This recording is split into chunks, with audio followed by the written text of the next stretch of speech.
The Sean Diddy Combs federal racketeering and sex trafficking trial took quite a turn today as celebrity stylist Diane Nash testified that the music mogul allegedly beat his former girlfriend Cassandra Ventura until she bled, controlled every aspect of her life, and even made chilling threats. He even testified he jumped in and tried to stop one of these attacks. And by the way, that's only part of the testimony from today. There was a lot more we got to get into. I'm going to be breaking it down with our Law and Crime reporter Elizabeth Millner, who is inside that courtroom for every minute of the action. Welcome to Sidebar, presented by Law and Crime.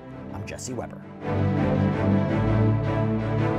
Hey everybody, this is another Law and Crime legal alert. If you received Depo-Provera birth control shots and were later diagnosed with a brain or spinal tumor called meningioma, you may be eligible for a lawsuit. Morgan & Morgan is investigating claims that patients weren't properly warned about this risk. It's free to check, just takes a few minutes, and you don't pay unless they win. So scan the QR code on screen, click the link below, or head over to forthepeople.com/LCDepo to see if you qualify.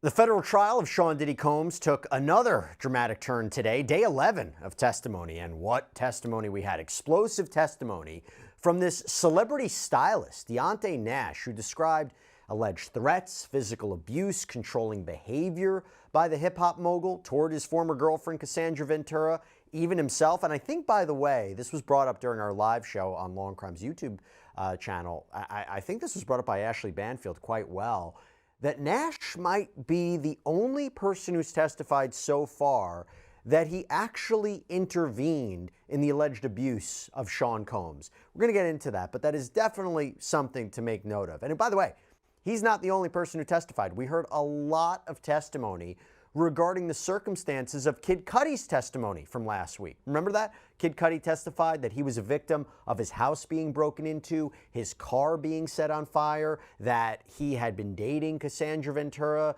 seemingly during this breakup that she had with Sean Combs, that he was the victim of retaliation at the hands of Sean Combs. And this is all important for the racketeering charge, right? The more that the prosecution can make the point that Combs was this essential mafia boss, that he was heading up this criminal enterprise that was involved in a whole series of crimes, that's how you get to racketeering. A criminal enterprise that has all of these underlying crimes: forced labor, kidnapping, arson, bribery, sex trafficking. Kid Cudi, pivotal witness for what I would say is multiple predicate crimes. And then we heard from officials today regarding these specific events surrounding Kid Cudi. So we have a lot to get into, a lot of dramatic testimony. For that, I want to bring on Law and Crime's reporter Elizabeth Millner, who has been inside that courtroom every day of trial. Elizabeth, so good to see you. Thanks for coming here on set. I know, I'm in studio today. Can you believe it? I love it. I love it. I always see you across right outside the courthouse, but I'm happy to have you here. Yes. Now, before we even get into the testimony today, including of Diane Nash, there was something that happened before the jury was even brought in, before testimony even began. Mm-hmm. What happened?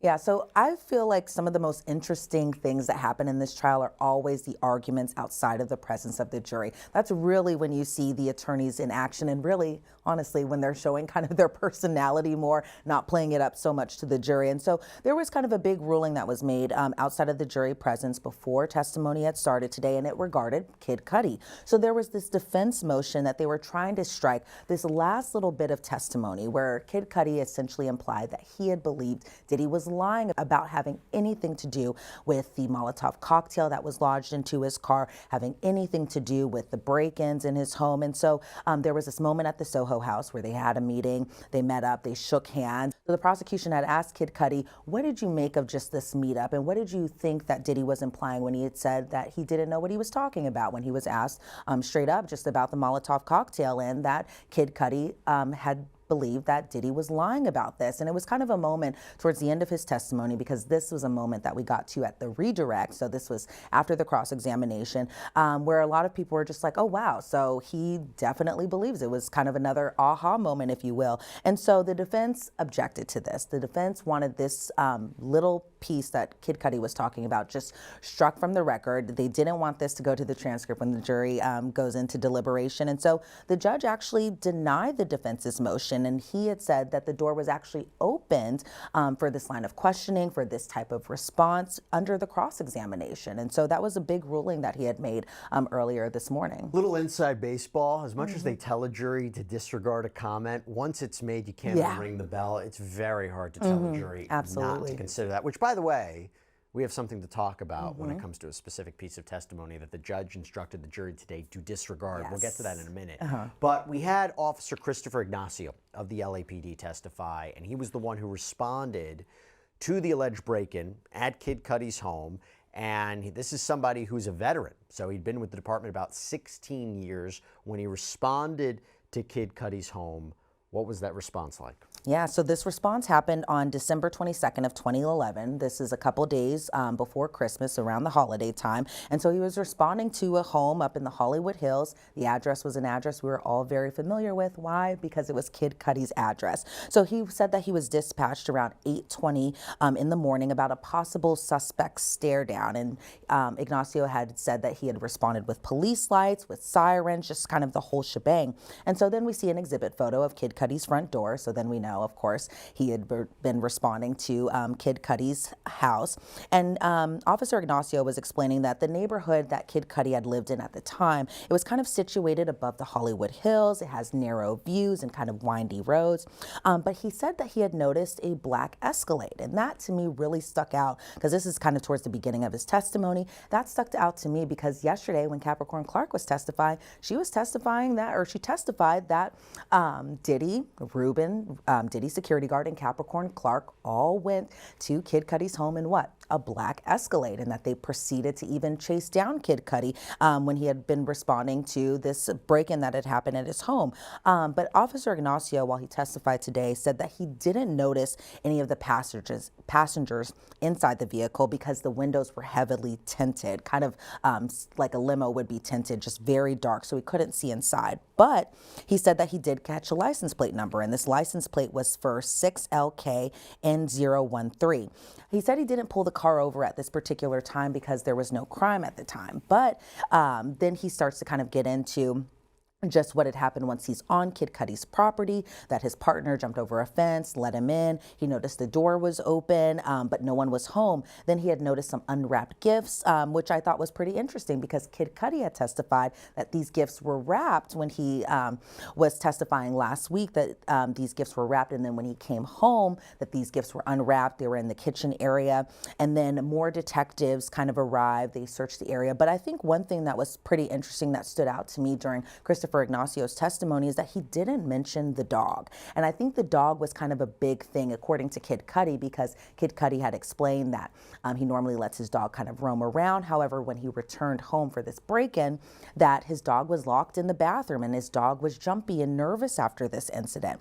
And so that was one point that just wasn't discussed today during testimony, which I found pretty interesting. So as far as Officer Ignacio, he had said that they had exited the home and noticed that same black Escalade coming back down the hill. It was driving a lot slower, around 10 to 15 miles per hour, which I think also kind of goes to Capricorn Clark's testimony, right? Because she was explaining that while in that Escalade with Diddy and with Ruben, the security guard, that they had chased down Kid Cudi once they saw that he was coming back down to his home. And I think this kind of helped verify a little bit that possibly maybe this did happen. And obviously during the cross, there was kind of holes poked into that specific aspect. But later, Kid Cudi arrives to the home.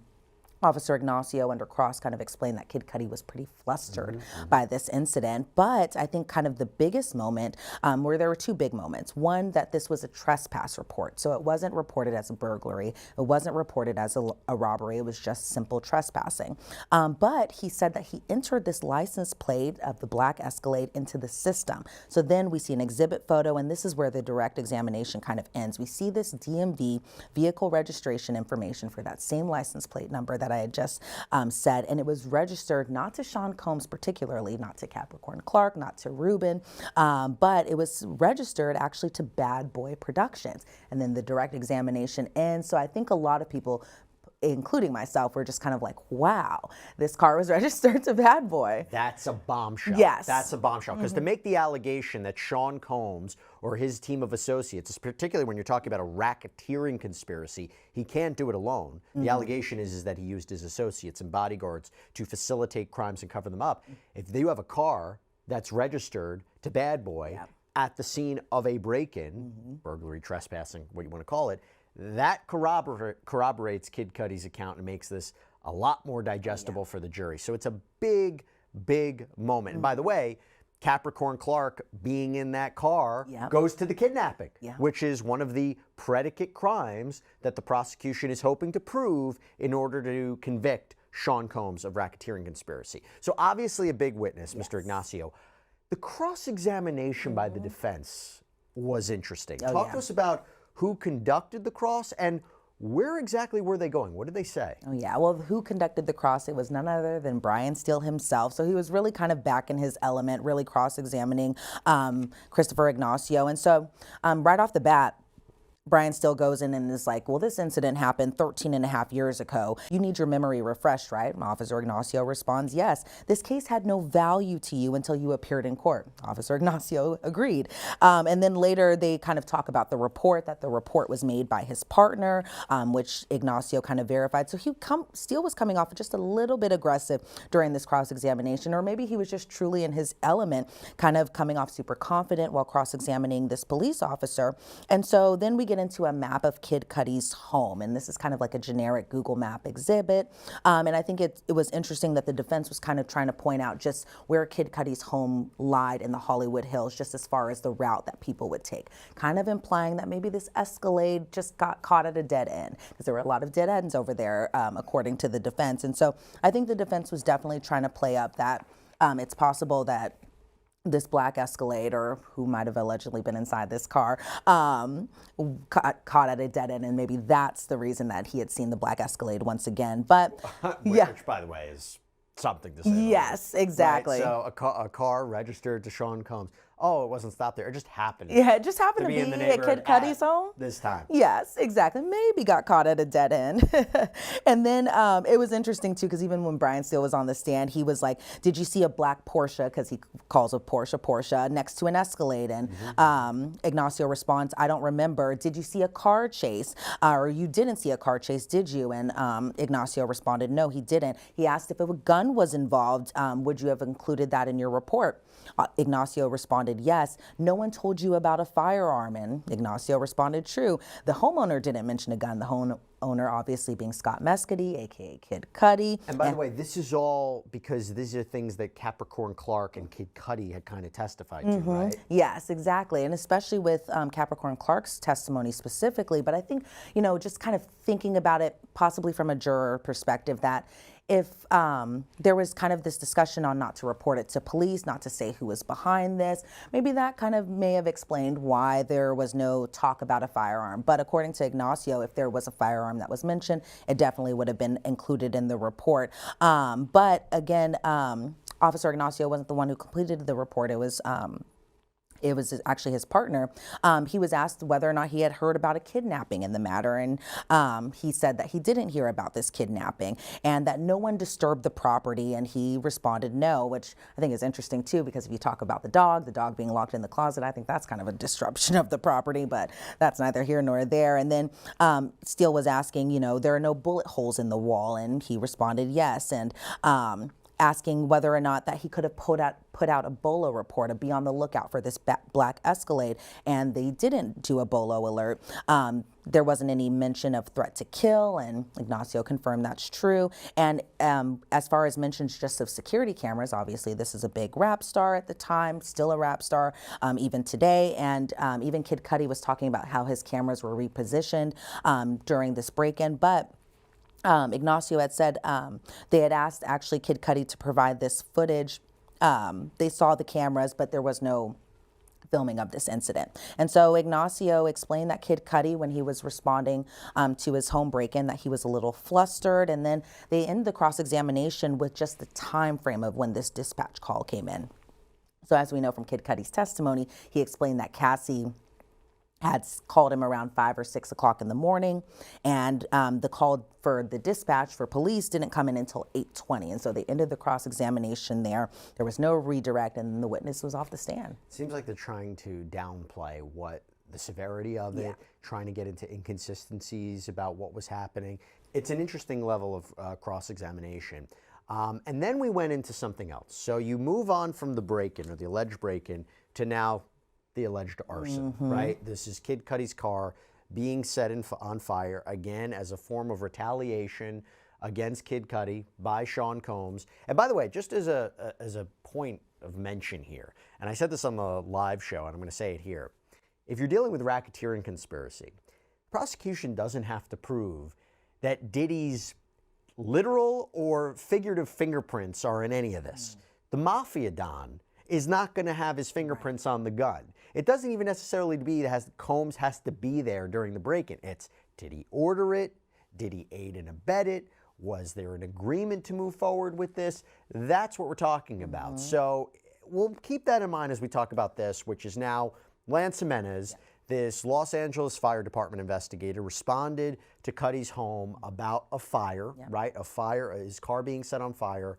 Talk to us about that response. Yeah, so the response for the Molotov cocktail lodged into Kid Cudi's Porsche happened on January 9th of 2012. So this was a couple of weeks after the break-in. And arson investigator Lance Jimenez said that he responded to a call of an auto fire, essentially, and it was around 11 o'clock that day. And then dispatch told him that there was an auto fire in the driveway of, we see that it's Kid Cudi's address, we know it's Kid Cudi's home.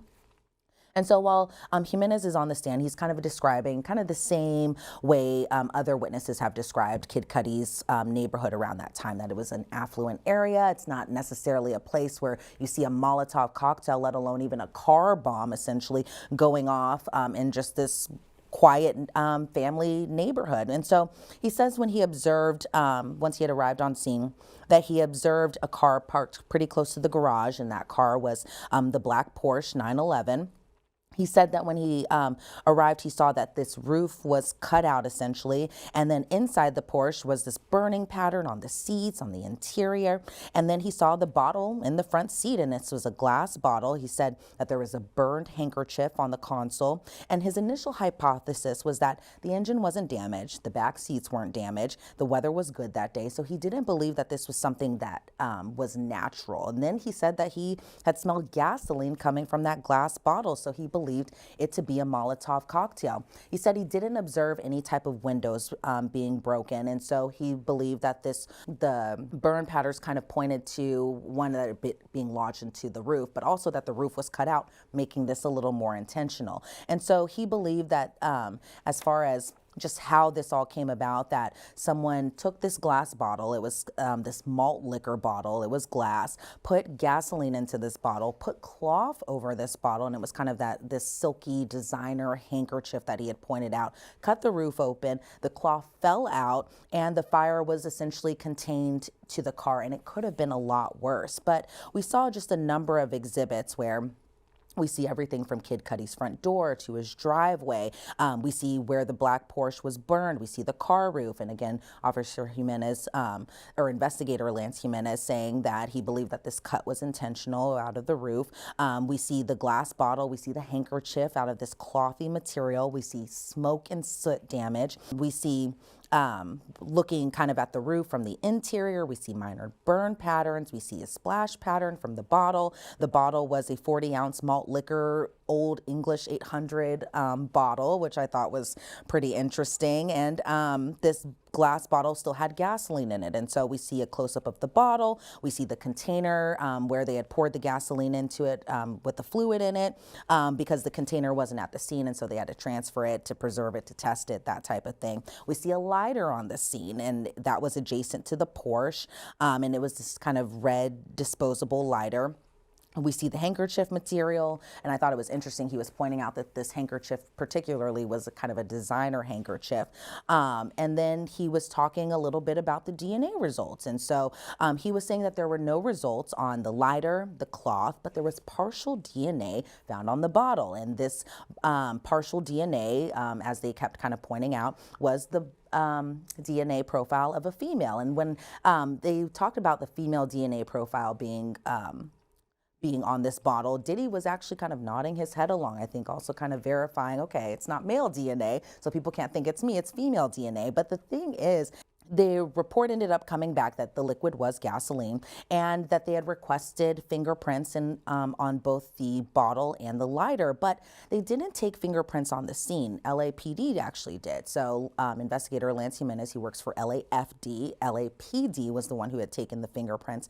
But it's interesting, he had said that the victim in this case, the victim being Kid Cudi, had someone do fingerprints after the break-in that he had at his home. And that was just a couple weeks earlier. He submitted this fingerprint card over to officials, and the fingerprint cards were destroyed actually. And the investigator Jimenez didn't know why they were destroyed necessarily. And so the government asked, did you find this unusual? Has he seen evidence destroyed? And then there was this huge objection. The defense did not like where this was going because I think it kind of implied that maybe Diddy had somebody within LAPD kind of get rid of this evidence, destroy this evidence. Then there was a huge sidebar. It lasted for a few minutes. Before we even get into that, Yeah. I saw some reporting indicated that a LAPD officer had destroyed the fingerprint card. Is that inaccurate?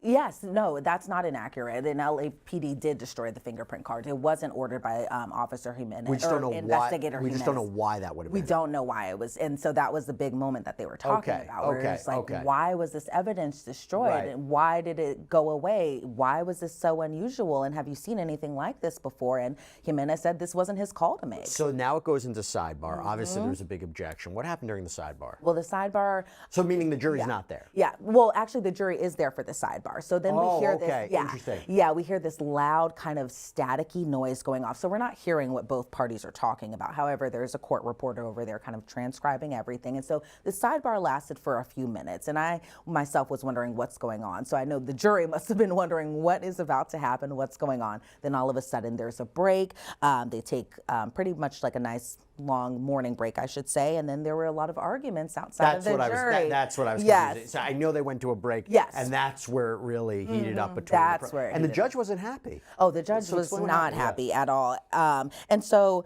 the government was trying to argue essentially that they were entitled to know what the steps were taken in this investigation because they knew the defense was going to kind of attack the credibility of the investigation. And essentially, they were saying that the outcome of the destruction of fingerprints means that no further steps were taken. The judge says that he didn't think it was necessarily that there was prejudice going on. However, Mark Agnifilo goes up there and he's giving his argument and he's saying it's absolutely prejudicial. He said what the government has done is outrageous. And he made a note to say that he doesn't call things outrageous very often, but he sounded very upset. He said that the government was implying that someone within the courtroom was essentially having something to do with the destruction of his fingerprints. I think he was kind of insinuating that he meant his client for the most part. And the government kind of came back and they were like, the defense is going to attack the credibility of the investigation. Investigator Jimenez didn't authorize the destruction of the fingerprint card. This is an important fact for the jury to consider, and it's absolutely relevant. So then I think tensions were a little hot during this moment. So then we take another break, and this is for all parties, the defense, the prosecution, us in the gallery, all that. And so then they come back from this break. The judge said that he will strike from the record the fingerprint card and the destruction of them and that the jury will disregard it. But Shapiro stood up, and it's interesting sometimes, Jesse, because sometimes it's not the same attorney always making these arguments outside the presence of the jury. Sometimes you have Estevao chiming in or Estevao chiming in. You have Donaldson chiming in. You have Shapiro chiming in. You have Agnifilo chiming in. Sometimes you just never know where it's going to go. But in this case, Shapiro stands up, Alexandra Shapiro stands up, and she says, we're moving for a mistrial for prosecutorial prosecutorial misconduct. And I was just like, oh my goodness. And so she was explaining there's this conspiracy theory that Mr. Combs can buy his way out of charges. So they were kind of even taking it back to jury selection. Right, because that's what prospective jurors had said. Exactly. And so she had said that the government asked questions about authorizing destruction of fingerprints. She said there's no way to unring this bell, even if the record is struck, because the jury might still remember it even now. I remember it very clearly, very vividly.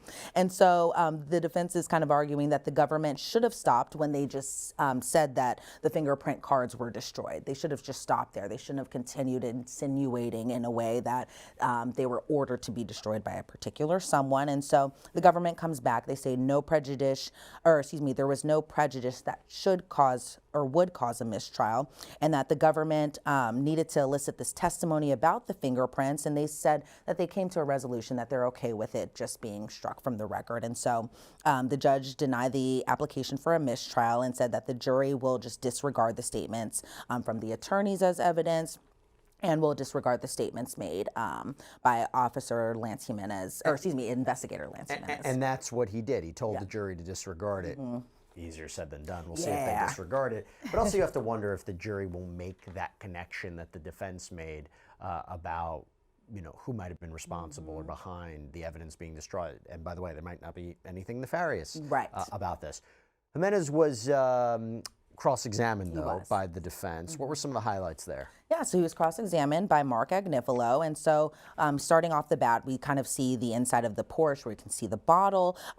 They, of course, are going to touch upon the fact that this DNA profile came back as a female, and that's what Agnifilo went with. The report says it's female DNA on the bottle. Jimenez says, yes, you sent the glass bottle for DNA testing. He said he didn't. Jimenez didn't know who had actually sent this report in, and maintains that it was just a partial DNA profile that was found. And obviously that's kind of above me as far as DNA and just everything that works with that. But then the defense is asking whether or not they reached out to Capricorn Clark. And I thought maybe this was a moment they were going to try to insinuate that maybe she was the one who was behind, or maybe she was the one who had the partial DNA, female DNA profile on that bottle.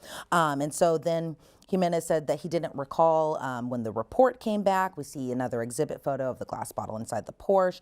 And Agnifilo is asking about his opinion on whether the glass bottle was the cause of the fire, and Jimenez had, verified yes. And so there were other moments where you had seen a glove even in the back seat of the car. And it was interesting because I think the defense was implying that, why didn't you test this glove for DNA? Jimenez had said that he believed that the glove belonged to the owner of the vehicle, obviously the owner of the vehicle being Kid Cudi, so didn't think it was relevant or necessary to turn it back for evidence. But Mark Agnifilo was really like, well, where's the other glove? Do you know where the other glove is? And if the bottle is super hot, wouldn't you be the one using a glove if you were going to do something like this? And Jimenez kind of came back and said, well, not really. And Agnifilo was like, well, wouldn't the bottle be hot? And he said no, because the cloth would be on fire. And I felt like Agnifilo was trying to argue with a fire expert, an arson investigator. Basically trying to make the idea that it was a sloppy investigation. Yes. You don't really know exactly who set fire to this car, and let alone Sean Combs or an associate of his. Yes, exactly. And so we're seeing more exhibit photos, kind of the same photos that we were seeing under direct, the roof cut out, Kid Cudi's Porsche a number of times, just whether or not if he could tell that the damage was from the heat and the heat actually rose from the vehicle. Then the defense kind of gets into Kid Cudi's other Porsche and whether or not the other Porsche should have been included in the report. And he said it wasn't relevant because this particular other Porsche was in the garage, and he said that it's like adding furniture in the home in the report, that it wasn't necessary for him to include that. And so I think as far as the cross ending, Agnifilo was really kind of honing in on who Investigator Jimenez had spoken to as far as just reaching out to as far as potential witnesses or suspects and that type of thing. And so Investigator Jimenez did say that he had reached out to both Cassie and Capricorn Clark, because when Capricorn Clark had testified, she had said that she didn't respond to investigators' calls, something that Jimenez verified, that he called a bunch of times. He went over and did door knocking to her house. He had got a hold of her, in quotations, one time, and it was actually her brother who answered the phone, and her brother told Investigator Jimenez to leave her alone, and that was just kind of where we got to just as far as Capricorn Clark is concerned. But as far as Cassie is concerned, it was the same thing, reaching out to her, trying to find her address. She said, or excuse me, Investigator Jimenez said that he even got in touch with Cassie's father, and that Cassie's father was going to try to get her in touch with the investigator. But I think it also goes to show that no one was very cooperative in this investigation, something that I think also was verified under Capricorn Clark's testimony, Kid Cudi's testimony, where it was just kind of like, we're not going to talk about this with investigators. We're not going to talk about this with officials. We're going to keep our mouth shut and not cooperate with this investigation. You also wonder if that helps the prosecution, because a big theme of this is, why didn't Cassie step forward? Why didn't she speak? Why didn't she report anything? And the idea is the power, the control, the influence, the resources of Sean Combs. Are you really going to go after him? I've said it before, I'll say it again. I think the testimony from Dawn Richard about her witnessing Cassie being beaten by Combs in front of high-powered celebrities and no one steps in, that's an important consideration if you think about, well, what could Cassie do in that position, the power dynamic. So I wonder what the jury takes away from that. But okay, so it was a lot about Kid Cudi. Yes. But then we go on to another witness. We go on to this celebrity stylist, Deontay Nash, okay, had been a stylist for Cassie and Combs. Now here's the thing. I'm reading the reporting of his testimony. And just me reading the transcript of the testimony, I could tell this guy has a ton of personality. Yes, absolutely. So what was his connection? What did you take away from his testimony? What was he like? What was his vibe like? Oh, his vibe was awesome, I think. He really, for the most part, he started off pretty funny. He makes this joke because we see this exhibit photo of Deontay's headshot, and Deontay's explaining, yes, that's me, and that I look amazing. And this photo, the courtroom erupts with laughter. I think I even spotted Diddy kind of chuckling along too. It was a funny moment, but then it kind of got a lot more serious. And obviously, there were moments where they were talking about domestic violence or physical violence, from Diddy to Cassie, just the names he would call her. And so after we had this funny moment in court, Deontay Nash was explaining just his work history, that he had styled Diddy and Cassie starting in 2008 all the way up until 2018. He started off as an intern for Derek Roche, who was actually Diddy's stylist. While Deontay Nash is on the witness stand, he actually refers to Diddy not as Sean Combs or Sean or anything like that. He refers to him as Puff or Puffy, one of the many names that Diddy has gone by in the past. And so he worked with Diddy and Cassie from 2008 to 2018. And then from 2009 to 2018, he said he spent a lot of time with Cassie particularly, that they went everywhere together, that he actually is Cassie's best friend, and that they even talk to one another to this day. And so he testified that he saw Diddy and Cassie together at least once a week, so pretty frequently. But then he was asked some of the names that Diddy called her. And so he starts off with, baby girl, Cassie, Cass. But then he says that Diddy would refer to her as the B word and SLUT and sometimes a hoe, and that he used the B word often when describing Cassie. Deontay had said that was his favorite word to use. And so Deontay said that Cassie would get pretty sad and depressed about all the name calling. And then Deontay kind of goes into the threats that Diddy had made, where he had threatened to send Cassie's sex tapes to Cassie's parents, and not even just to Cassie's parents, but Cassie's parents' jobs. He threatened to beat Cassie's behind, and this drove Cassie crazy to the point where she was crying a lot. She would stay in the house for days, essentially cocoon up. He had said that Diddy had threatened to even do something to Cassie's parents.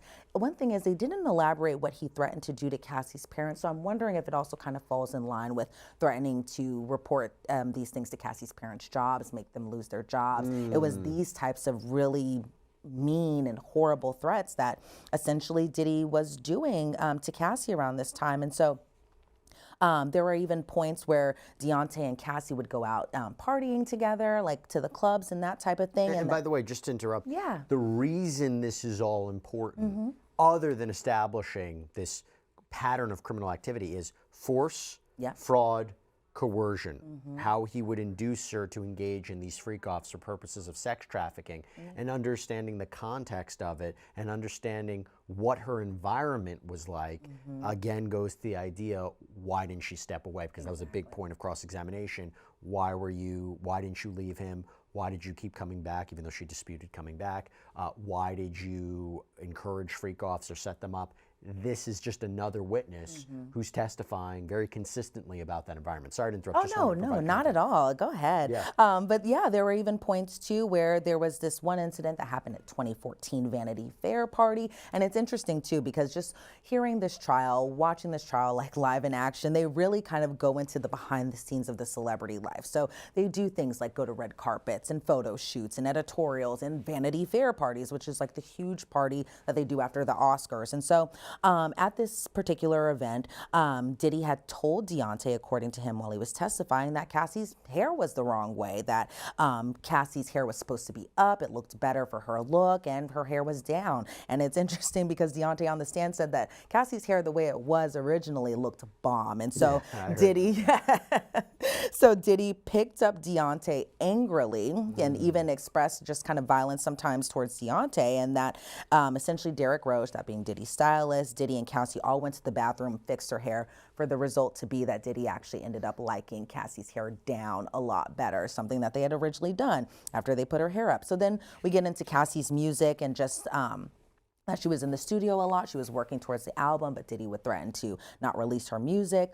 We go for a lunch break. I chat with you for a little bit, then we come back, and then they go more into the violence, just that Deontay had experienced. By the way, financial control also part of the indictment. Right? Yes. That Combs would use that as a way to get what he wanted. Yes. Again, important for racketeering and sex And then trafficking. obviously the defense was going to poke holes into that, being like, oh, you know, and we'll get into this more, but that Cassie's music was still fine, that she was still recording with these big name artists, but we'll go more into that in just a second. But as far as just more of the violence that Deontay experienced, he said that there was a particular time where Mia, who we know will be testifying very soon, Mia is a pseudonym, but used to work for Diddy under his employment as an assistant, but that there was this moment where Deontay, Mia, and Cassie were all in Cassie's Los Angeles apartment. Mia and Deontay were over kind of helping Cassie pack for this music festival that she was going to do called OVO Fest. It's a music festival by Drake. Cassie was asleep, and then all of a sudden, Deontay heard a knock at the door, and so he answered the door, and it's Diddy. And that Diddy said the B word to Cassie and said, "Didn't I tell you to answer the phone?" Something that a lot of witnesses have testified to, saying that Diddy was very aggressive, essentially, whenever Cassie didn't answer her phone, and then he would respond, have other assistants respond, have security reach out to her, all of that. And so what Diddy did in response was he grabbed Cassie by the hair and hit her head, pulling her off of the couch to a place where she was sleeping. And then Cassie, Deontay, and Mia ran into the bedroom, essentially trying to escape. Deontay explained that he had jumped on Diddy's back to get Diddy off of Cassie, and that Diddy pushed him off, and then Deontay fell to the floor. Then Mia jumped on Diddy's back. And again, Mia's Diddy's assistant at this time. This is the first time that anybody's ever intervened, right? Yeah. And all the testimony that you've heard about her being subjected to physical abuse, this is the first time anybody tried to do something, allegedly. Yeah, and not even beyond just stop, don't do this, I'm gonna call the police, like none of that. It was literally just like a physical, like, get off of my friend, get away from her, stop beating her up, that type of thing. And so it was pretty bad, this incident, because Cassie ended up hitting her head on the edge of the bed frame. And we all know how just kind of just the imagination of that the point where she hit her head, blood was drawn, you would think that Diddy would stop doing what he was doing at this moment, but according to Deontay, Diddy just kept on hitting her during this. So Mia ran, she grabbed some towels for Cassie's head. Deontay said that he tried to call 911, but he said that someone had told him to hang up the phone. He wasn't sure who it was that had told him to hang up the phone, but I think that also kind of plays into just essentially people not going to the authorities out of fear that they'd be retaliated against, or something would happen to them if they were to report these incidents to police. So at the end of the day, D-Rock ended up taking, D-Rock is a name we've heard about a lot of times, he's a security guard, that D-Rock took Cassie to a plastic surgeon, and the next day Deontay had FaceTimed Cassie, and Cassie had stitches above her forehead.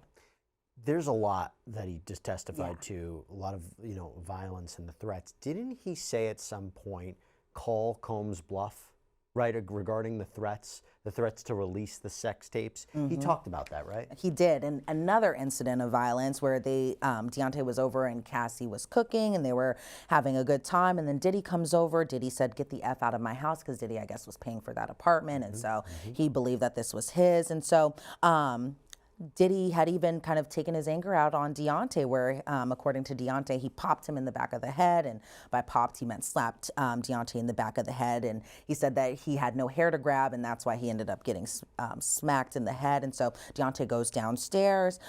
Cassie ends up coming downstairs. Diddy's berating the both of them, and so Deontay and Cassie then drive off. Cassie's explaining to Deontay that Diddy was threatening to release sex tapes of her, sexually explicit videos of her, to her parents, and threatened their jobs, called Cassie's brother the B word, and Deontay said, well, girl, just let him release it. And that's where I say, like, he kind of plays up into the sassy kind of nature sometimes on his testimony. But he was like, girl, let him release the videos. He's on them too. Then Cassie responded, he's not on the videos. It's her with other men. And Deontay said that Cassie told him in that moment that she didn't want to be having sex with these other men.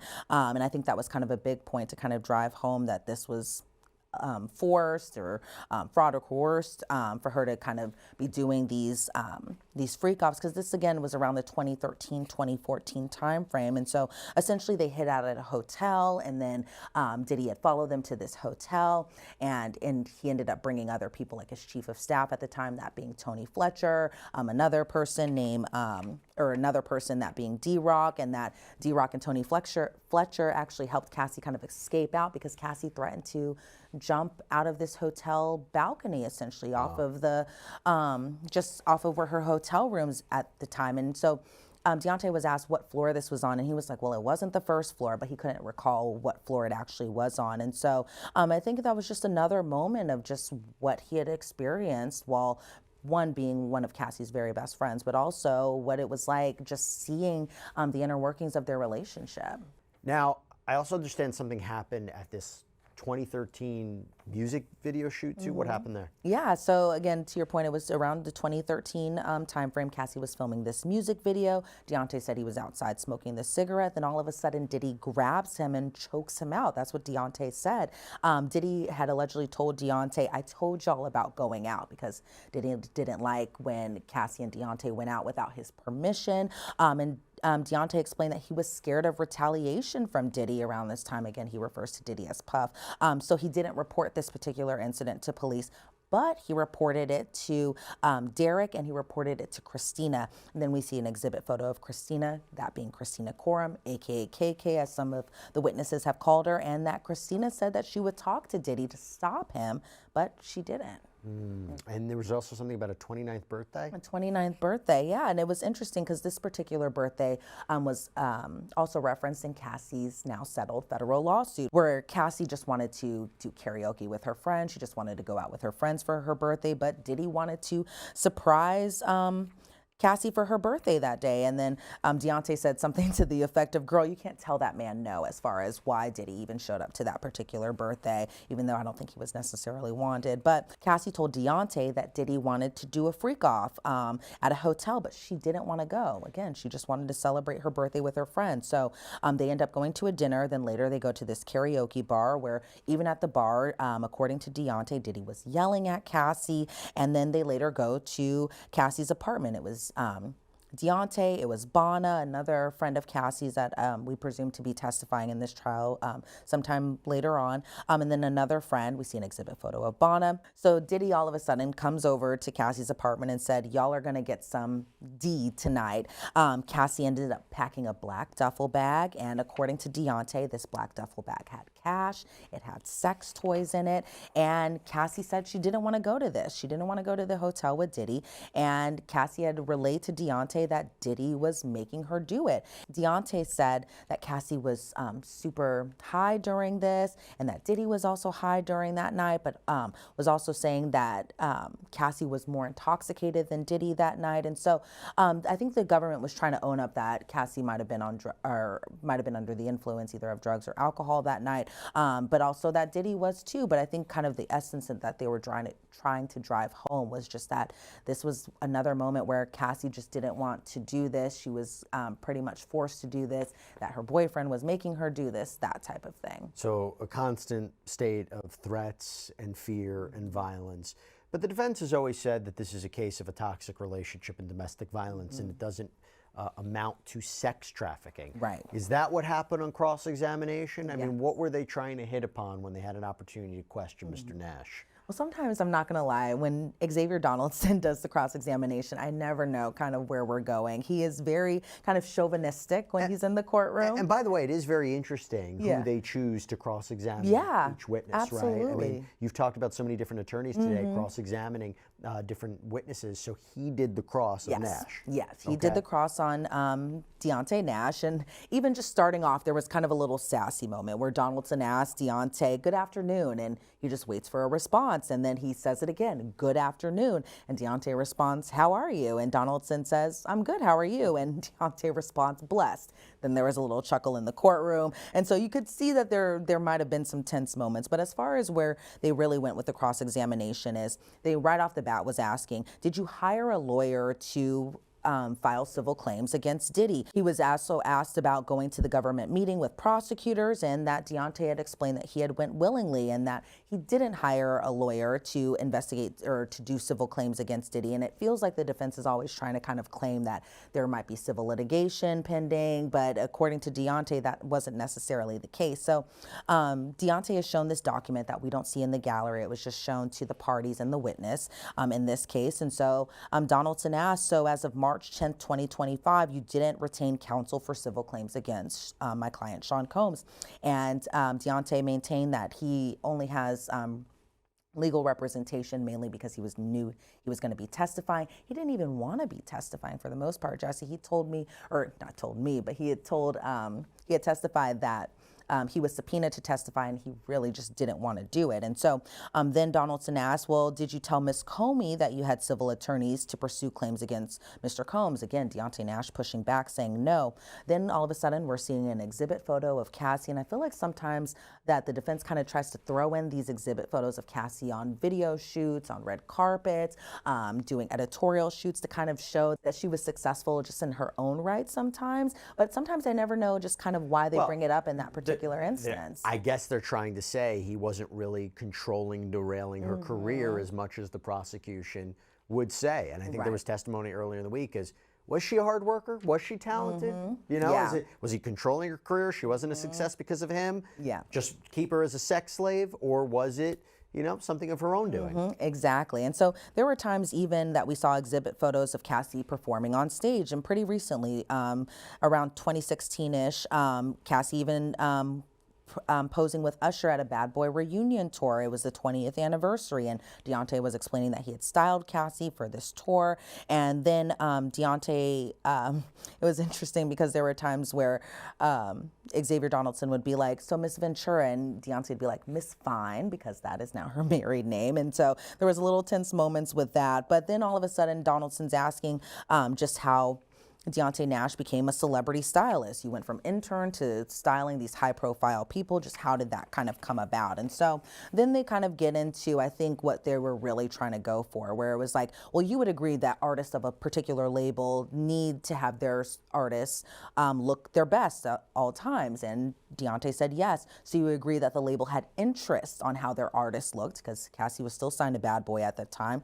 So Deontay said yes. And so I think the defense was trying to say that Diddy wasn't necessarily controlling her look. If there was any type of feedback on what she looked or how she presented herself, it was because it was coming from the label and not necessarily a controlling, manipulative boyfriend. And so then they start to kind of get into Cassie's music career a little bit, talking about how much time that Deontay and Cassie spent in the studio together, because there was a lot of studio time, and that Donaldson was like, well, labels pay for the studio, right? Even though you said that you were there all the time, right? That means that Mr. Combs and Bad Boy were paying for this, and Cassie didn't pay because the label had interest in Cassie's music future. I think trying to point out that Bad Boy was still taking her music seriously. They were still in the studio a lot of times. Then they kind of get into Cassie modeling for this line called Young and Reckless. And that line is actually her friend Bonna's clothing line. Deontay said that Diddy, even though he had nothing to do with this fashion line, had to approve it and still had to even approve her look as she was modeling for her friend's clothing line. And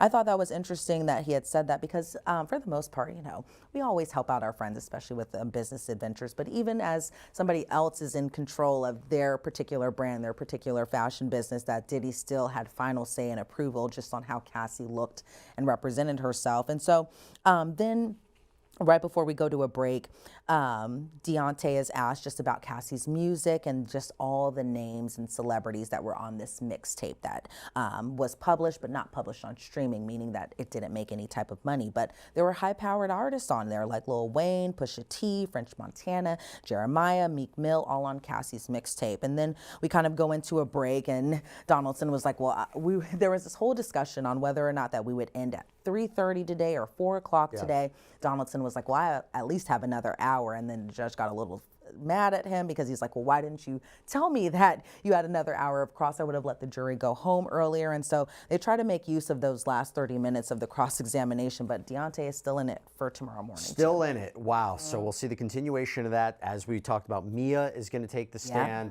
A lot happened today. Elizabeth Millner, thank you so much for being our eyes and ears in such detailed reporting. Always appreciate it. Thanks, Jesse. I appreciate it. And that's all we have for you right now here on Sidebar. Everybody, thank you so much for joining us. And as always, please subscribe on YouTube, Apple Podcasts, Spotify, wherever you should get your podcasts. I'm Jesse Weber. I'll speak to you next time.